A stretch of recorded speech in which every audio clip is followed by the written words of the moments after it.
I think Šeško's been like that at times during this season, but if he can be a handful, if he can contribute with goals, if he can hold things up, if he can link play, then that'll be enough.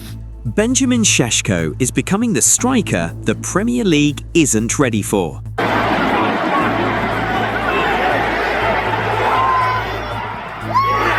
And the scary part? He's not even starting. 6 goals in his vast 7 appearances. 3 match-defining strikes off the bench. Manchester United unbeaten in this Carrick run, climbing back into the top 4 race. But here's what makes this different. Classic counter-attack goal at full speed. Sure, from that first header in the defensive area, how many seconds it is until Šeško does this. He's 1.95 metres tall. He's clocked over 35 kilometres per hour. He wins aerial duels. He attacks space like a winger. That combination isn't normal, and defenders are starting to feel it. Under Ruben Amorim, he was learning the league. Pressing, stretching lines, running channels, often isolated, often peripheral. The numbers weren't exploding, but the movements were evolving. Under Michael Carrick, something shifted. To help the team again and to secure the win, it's more than a perfect feeling, and especially now because it's a really important game. United are playing faster, more direct, more transitional, and Šeško isn't dominating touches, he's dominating moments. Late runs, single sprints, 1 finish, 3 points. He doesn't need 20 shots, he needs 1 gap. And that's why this story is bigger than a hot streak, because if he's already deciding games as a 20-minute weapon, what happens when the system finally unleashes him for 90? Beaten run continues. Benjamin Šeško with the only goal of the game. This is how Šeško has quietly become United's most dangerous weapon, and why the league should be worried about what happens when he finally starts every week. Understanding why Manchester United signed Benjamin Šeško, you first have to understand something about how the Premier League has quietly shifted over the last few years. Buying a goal scorer isn't enough anymore, not at the top level. The league has evolved. The pressing is more aggressive, defensive lines sit higher, fullbacks push into midfield, and centre-backs are defending bigger spaces than any previous generation had to deal with. In that environment, what elite teams are actually shopping for isn't just someone who puts the ball in the net, they're shopping for stress, the ability to make the opposition uncomfortable before a chance even arrives, to stretch a defensive line, to make a centre-back second-guess their positioning 40 yards from goal, to be the kind of forward who turns a team's controlled press into a panicked sprint back. That's what United were buying when they pushed through the Šeško deal in the summer of 2025, paying an initial 76.5 million euros for a 22-year-old from RB Leipzig. That number doesn't say we think he might work out, it says we've decided. Now here's the thing that casual observers tend to miss about Šeško, and it's the most important part of understanding why he's so difficult to defend against. He's 6'4", 194 centimeters, and he runs at 35.7 kilometers per hour. Those two facts should not coexist in the same body, and yet they do, and that combination is essentially a cheat code. The Premier League has had tall strikers forever, big target men who hold the ball up, bring others in, win aerial duels. That's a known problem with known solutions. You deal with it by getting tight early, by winning the header before it becomes a contest, by not giving them room to turn. But you can't apply those solutions to Šeško, because the moment you step up to deal with him early, he's already accelerating into the space behind you.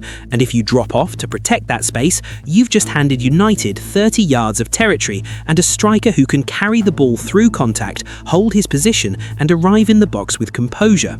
Either way, the backline ends up making decisions they hate making. That's the whole point. That's what modern chaos actually means, not randomness but forced errors, making the opponent choose between two bad options. The comparison people reach for is Haaland, and while Šeško isn't identical, the problem he creates is structurally similar. That rare hybrid profile, the striker teams can't decide whether to treat as a battering ram or a runner, is exactly why he's so hard to prepare for.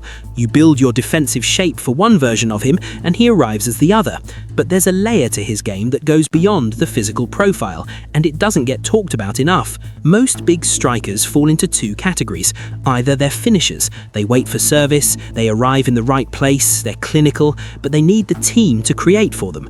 Or they're targets, they bring others into play, they hold the ball up, they're physically dominant, but they're not going to run in behind. Those are both legitimate profiles, but Šeško's ceiling is higher than either because he can do something that genuinely doesn't belong in a body his size. He can carry the ball under pressure and protect it through contact. More than that, he counter-presses. When United lose the ball, he doesn't stand and watch. He turns, he presses, he fights for second balls. He's active in tight spaces when transitions happen. That might sound like a minor detail. It's not. Elite teams at this level don't just want their striker to score, they want him to be part of the moment before the goal, the regain, the pressure, the second ball that triggers the attack. A striker who participates in all of that at Šeško's physical level is genuinely rare, and it's exactly why United's scouting pointed to him.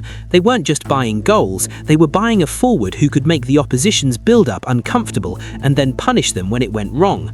Before we get to what he became under Carrick, we have to be honest about the first chapter, because the contrast is what makes everything that follows hit so much harder.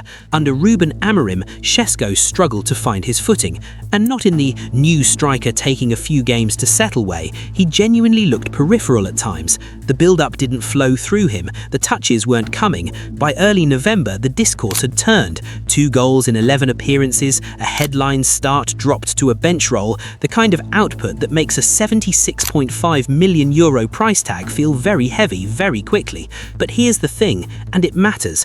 Even when he wasn't influencing games, he was still trying to influence moments. That's a meaningful distinction. A striker who's out of form and not getting service can respond in 2 ways. They can go passive, jogging when they should be sprinting, stopping making runs because the ball isn't arriving, letting the frustration show, or they can keep working, keep pressing, keep offering the outball and fighting for second balls even when nothing is coming off. Šeško did the second. The goals weren't there, the rhythm wasn't there, but the effort and the movement never really stopped. And Amorim said something quietly revealing when discussing his fitness. We need Ben to be a better team. Not we need him to score more, not we need him to be more involved, we need him. The implication being that even when the output was disappointing, the club viewed him as something load-bearing, a piece they believed could raise the level of the whole side once the structure around him caught up. The honest summary of that first chapter is this: Šeško was learning the Premier League's tempo, learning how quickly the space disappears at this level, how much faster defenders close you down, how much more contact you take on every touch. He was adapting to an environment that takes most foreign strikers a full season to properly understand, and he was doing it inside a team that wasn't yet built to use him properly. And then Carrick arrived. When Michael Carrick walked back into this job, he didn't just tweak a few roles and hope for vibes. He changed the shape of the match, not always the formation on paper, the game state, the speed, the risk profile, the places United choose to attack from. And when you change that, you change what kind of striker becomes valuable. Because Carrick's United isn't trying to win every match by slowly suffocating teams anymore. It's trying to win matches by creating chaos on purpose, then being calm inside it. And this is where Šeško becomes the most uncomfortable player to plan for. Premier League analysts breaking down Carrick's early run delivered a scouting report on why Šeško is thriving now. United are producing almost double the number of direct attacks, 50% more fast breaks, and more passes into the final third per 90 compared to Amorim's spell. They're also winning the ball higher up the pitch, with 8.4 high turnovers per game under Carrick versus 7.2 under Amorim. That's not cosmetic, that's the match moving into a rhythm where defensive lines are forced to turn. Second balls matter more, and one run can decide a game. Now ask yourself a simple question. If you're an opposing centre-back, do you want to see a 1.94-metre striker with elite sprint speed introduced on 60 minutes when your legs are already heavy, your line is stretched, and your fullback just got dragged into midfield? Because that's exactly what Carrick is doing. Here's the key tension. Carrick hasn't fully trusted Šeško as a starter. Reports confirm Carrick is unbeaten in this stint, 5 wins and 1 draw, and Šeško's role has still been largely from the bench, even while he's scoring decisive goals. And that's why the story is so sticky for fans, where it creates that weekly argument. Start him, he's scoring, but Carrick's winning without starting him. So what's the plan? Now add the form line that makes the whole thing undeniable. Šeško has 6 goals in his last 7 appearances. That's the widely reported headline stat coming out of the Everton win. So you have a striker who is literally in the middle of a hot streak and still isn't a guaranteed starter. That's not normal, that's tactical choice. Carrick's era has a very specific Šeško theme, late game leverage. Against Fulham at Old Trafford, United were in one of those chaotic Premier League games where the scoreboard is moving, momentum is swinging, and structure starts to collapse into moments. Match coverage highlighted the same decisive detail. Šeško came off the bench and scored the late winner in a 3-2 victory. Carrick's 3rd straight league win at the time. That matters because it defines his usage under Carrick. Not get minutes, but enter to decide. Then came West Ham away, and the game state flips. United weren't at their best. West Ham score, and suddenly it's not about style, it's about survival. Reports were blunt. Šeško comes off the bench and scores in the 6th minute of stoppage time, a toe-poked volley rifled into the top corner to rescue a 1-1 draw. Sit out, and Bumo bends the cross in. Carrick calls it an unbelievable finish. This is where the story changes from super sub to something more dangerous. He isn't only finishing games you're already controlling, he's saving points when you don't deserve them, and that's top 4 behaviour. Now we get to Everton, and this is the payoff moment, because it combines everything: Carrick's new identity, United's improved defensive resilience, and Šeško's ability to deliver without needing rhythm. Reports confirm Šeško off the bench scores the winner in the 71st minute. United win 1-0 at Hill Dickinson Stadium. Analysts added the killer line: no player has scored more off the bench in the league than Šeško this season. So this isn't just he's in form, it's that his role is producing league-leading bench output. Let's talk why this is working, not in fan terms, in tactical terms. Under Amorim, United often had the 3-4-2-1 structure, with attackers sometimes feeling like separate islands, wing-backs wide, 2 10s floating, striker waiting. In that kind of system, if the connections aren't perfect, the 9 can become a spectator. Carrick's documented changes pull United into a more classic Premier League attacking framework. Bruno is pushed higher as a true number 10 with freedom, reducing his deeper defensive burden. Mainu is reintegrated as a stabiliser and connector in midfield, giving United cleaner transitions into the final third. United's attacking outputs tilt towards direct attacks, fast breaks and high turnovers. Basically, win it, play forward, arrive quickly. Now here's the part that clicks immediately.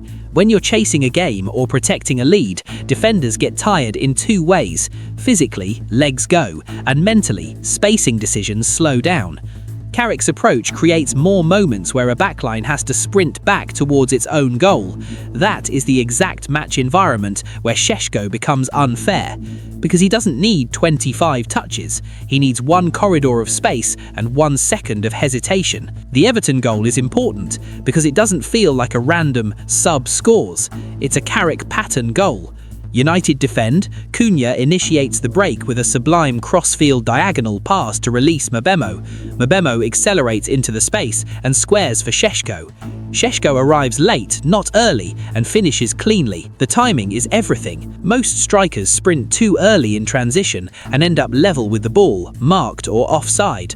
Šeško's run is the opposite. He delays just enough to let the pass lane open, then bursts into the box at the exact second the defender turns his head. That's transitional awareness, that's learning, that's tactical growth, not just finishing. Match coverage called it a swift counter and noted the contributions of Cunha and Mbemo in the creation, describing the pass as sublime, the kind that breaks the game open in 1 moment. So when people say he rescued it again, the deeper truth is United's build-up might still stutter sometimes, but Carrick has built a team that can win ugly with moments, and Šeško is becoming the most reliable moment generator they have. Now we land the tension properly. Carrick's unbeaten run is real, 5 wins, 1 draw. Analysis frames this as a team transformed by more direct, more aggressive attacking patterns. So from Carrick's perspective, the logic is brutal. Keep your early structure, keep your midfield balance, keep Bruno free as the number 10, and then drop Šeško into the match when the line is tired, stretched and panicking. That's not lack of trust in the emotional sense, that's weaponizing timing. But it creates a problem, because the more he keeps delivering in these moments, the more the bench role becomes impossible to justify. And that's the question hanging over everything. If he can do this without rhythm, if he can do this while entering cold, what happens when he starts games and forces defences to live with him from minute 1? Here's the part every United fan feels in real time, when a match is messy, when the clock hits 60 minutes, when legs go heavy and the game turns into one moment decided. Šeško looks inevitable. So why does Carrick still treat him like a late game solution, not a first 60 plan? Let's get precise and keep it relatable. Šeško's Premier League output this season is clean and convincing. 22 appearances with 11 as a sub, 7 goals, 1 assist, expected goals of 6.26, so his scoring isn't fake finishing, it's supported by chance quality. 18 shots on target inside the box, 71 touches in the opposition box, 45 aerial duels won, 1,133 minutes played. That last line matters more than fans realise. 1,133 minutes is basically 12.6 full matches worth of football. With 7 goals in that time, he's scoring at roughly 0.56 goals per 90, so the start him argument is logical. But Carrick isn't just picking best striker, he's picking best striker for the first hour versus best striker for the last half hour. And right now, Šeško's usage screams Carrick wants him for the part of matches that break open. Think about what managers fear in the opening phase: turnovers in central zones, stretched rest defence, a striker who can't help you connect the next pass, losing control of second balls too early. Now look at Šeško's control indicators: pass completion at 67%, dribbles completed at 25%. That doesn't mean he's bad, it tells you he plays on the edge of contact and risk. That's what a chaos striker is, but it also explains why a coach might prefer a more linking, more secure forward early, then unleash Šeško once the match becomes less structured. Tactical analysis has explicitly discussed Carrick's use of a false 9 in his early setup, so you can frame it like this: Carrick might not be benching Šeško, he might be sequencing him. This is where the tension spikes. Šeško isn't just useful late, he's decisive late, repeatedly. Everton away, winner as a sub, 71st minute, United go 4th. Analysts noted the key line: no one has scored more off the bench in the league this season, and it's his 3rd goal off the bench, after Fulham and West Ham. Reports confirm he now has 6 goals in his last 7 appearances, and Carrick is unbeaten, 5 wins, 1 draw in this stint. So now Carrick has a selection problem that looks like a luxury, but behaves like a trap. If you keep him as the late weapon, you keep winning close games, but the longer you do that, the more you delay the next question, the one defenders are already asking: how do we stop him if he starts? Right now, teams can talk themselves into this comfort: we can handle him for 20 minutes, but if he starts, that comfort disappears. Because his threat isn't only finishing, it's what he forces the line to do all game. Sit deeper, you lose territory. Step up, you're defending sprint races against a 1.95 metre striker who has recorded 35.7 kilometres per hour in Bundesliga tracking context. Win duels, he's already banking aerial wins at volume, 45 in the league. That's why the Premier League should be worried. This is a forward who can hurt you without dominating touches. He can be quiet and still decide the table, and that brings us to the line that should hang in the air. If this is Šeško as a 20-minute weapon, what happens when he gets 90? He's not fully unleashed, he's not first choice yet, and he's already deciding games.